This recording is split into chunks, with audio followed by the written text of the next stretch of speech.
You are the least important eunuch in the traveling palace at Shaqiu. You are not allowed to look directly at the emperor.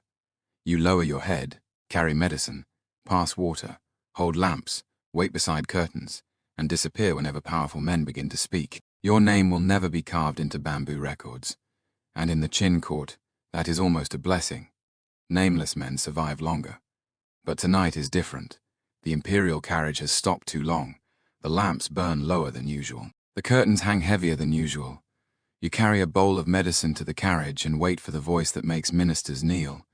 Generals obey and roads open across the empire. No voice comes. No cough, no order, no movement behind the curtain. Only silence. You raise the bowl with both hands. You wait. Nobody takes it. After a long moment, Zhao Gao reaches out from behind the curtain, takes the bowl, then returns it almost at once. The bowl is still full. That is when you know. The emperor may already be dead. But the terrifying thing is not the death. The terrifying thing is that nothing changes. The banners remain upright. The guards remain in formation. The officials still bow toward the carriage. The empire continues to breathe as if the man inside is still breathing with it. You understand something you were never meant to understand. When the most powerful man under heaven dies, his first command does not come from the grave. It comes from the living men who decide whether his death is allowed to exist. That night, you are ordered to bring bamboo slips. No one explains why. No one needs to. You carry the case through a corridor thick with heat outside. Horses stamp in the dust. Soldiers guard the road. Servants keep their eyes low. Everything is still moving except the man behind the curtain. At the inner tent, you hear voices. One voice says the morning cannot begin. Another voice stays silent for too long, as if counting how many exits remain. Then you hear a name, Fusu. Your fingers tighten around the case.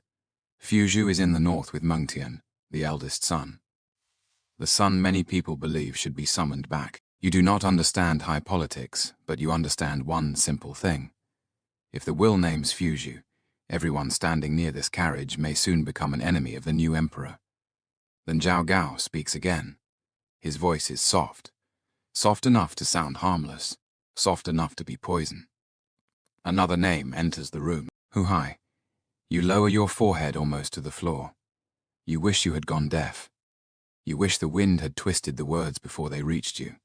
You wish you were only a servant carrying medicine, and nothing more. But the court does not return secrets just because a small man is afraid. You are called inside. You kneel and present the bamboo slips. You do not dare look at their faces. You see only the edge of the table, the blank strips, the seal clay, the trembling lamp flame, and one hand hidden inside a sleeve. Lai Sai is there, the Chancellor of Qin, the man of laws, roads, documents, counties, measures, and empire. You once thought men like him were made of stone. Now his silence is heavier than stone. Zhao Gao does not draw a blade. He does not need to shout. He lays out the world piece by piece. The emperor is dead on the road. Fusu is far away. Mengtian commands soldiers. Huhai is here, and news travels slower than ambition. You do not understand every calculation, but you understand the final answer. Tonight is not about choosing a son. Tonight is about deciding who survives long enough to enter Xianyang. Huhai stands in the shadow. He is young, pale, almost frightened by the crown before it has touched his head. But he does not leave. He does not say stop, and power has a way of speaking for those who refuse to refuse it. The bamboo slips are opened. The brush descends. You do not see every character, but you know a name is being replaced. Stop it, scribe. Later records will make it sound short. The first emperor dies at Shaqiu. Zhao Gao and Li Si conceal the death. Huhai becomes emperor.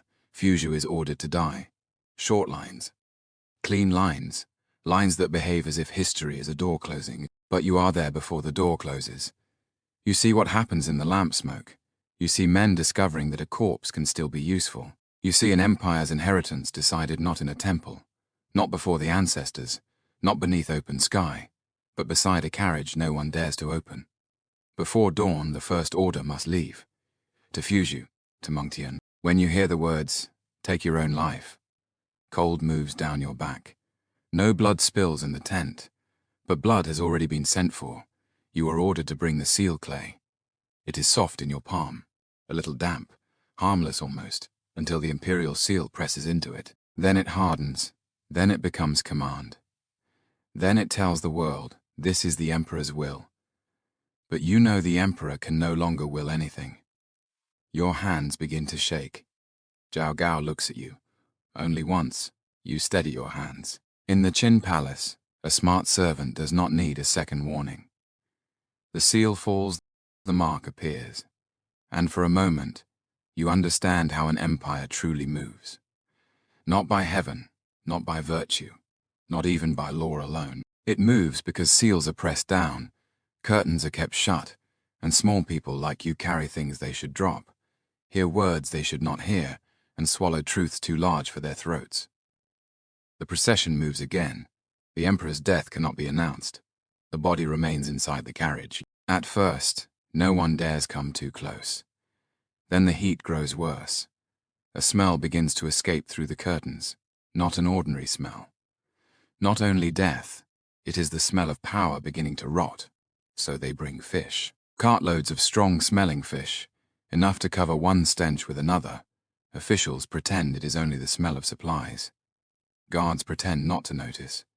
Zhao Gao continues to speak for the silent carriage. Huhai continues to hide inside the procession. Li Si continues to let the road lead towards Xianyang. You walk beside the carriage and try not to vomit. Once you thought the emperor was different from other men. His wheels crossed the empire, and counties supplied grain. His orders reached the frontier, and generals knelt.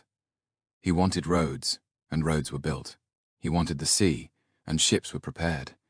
He wanted immortality, and men claimed there were islands where death could be negotiated. Now the emperor lies behind a curtain, hidden by fish.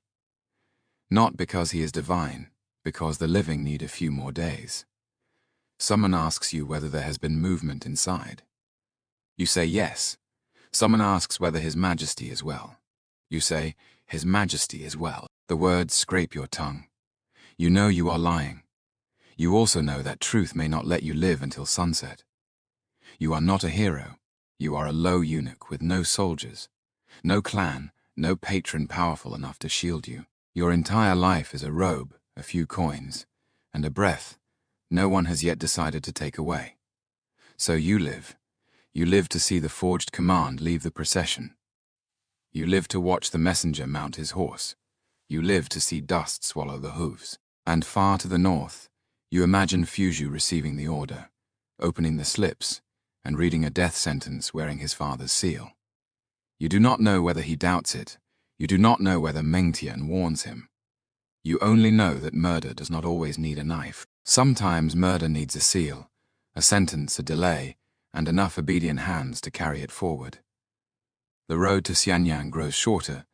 With each day, your chance to speak becomes smaller. On the first day, you could tell yourself you were afraid. On the second, you could tell yourself you were unsure. By the third, you have carried the slips, held the clay, guarded the curtain, lied to officials, and walked beside the smell. By then, the truth is no longer something you heard. It is something you helped transport. That is how the trap closes. A conspiracy does not ask you to kill at first. It asks you to hold a lamp, then to bring bamboo slips, then to keep a curtain closed, then to answer, the emperor is well. By the time you understand where you are standing, you are already inside it. At last, Xianyang opens its gates. Officials kneel in dust. Crowns and robes bend toward the carriage. Everyone waits for the familiar voice. Everyone waits for the curtain. Everyone waits for the dead man to command the living world one more time. But there is no voice. A corpse has returned to the capital. A living son prepares to become emperor, and an entire empire is led, blindfolded, before its new master. You stand at the edge of the procession and keep your head down. Qin unified the script. Qin unified the roads. Qin unified weights, measures, punishments, taxes, labor, counties, borders, and command. It could count land. It could count households. It could count grain. It could count soldiers. But it could not count what happens when an emperor dies on the road. A will changes names, and every frightened man chooses silence. You will not enter the histories. No one will remember the small eunuch who carried the untouched medicine, heard Fusu's name vanish, and watch the empire turn inside a sealed carriage. They will remember Zhao Gao. They will remember Li Si. They will remember Huhai. They will remember Huhai.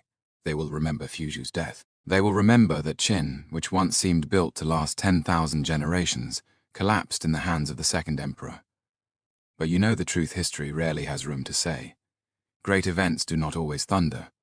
Sometimes history changes in a whisper, a lamp, a brush, a strip of bamboo, a carriage that must not be opened, and one small man lowering his head, swallowing a secret large enough to bury an empire. You survive. But from that day on, you never trust the words imperial will again, because you have seen a seal fall onto clay. You have seen a dead man speak, and you have seen the living begin to die.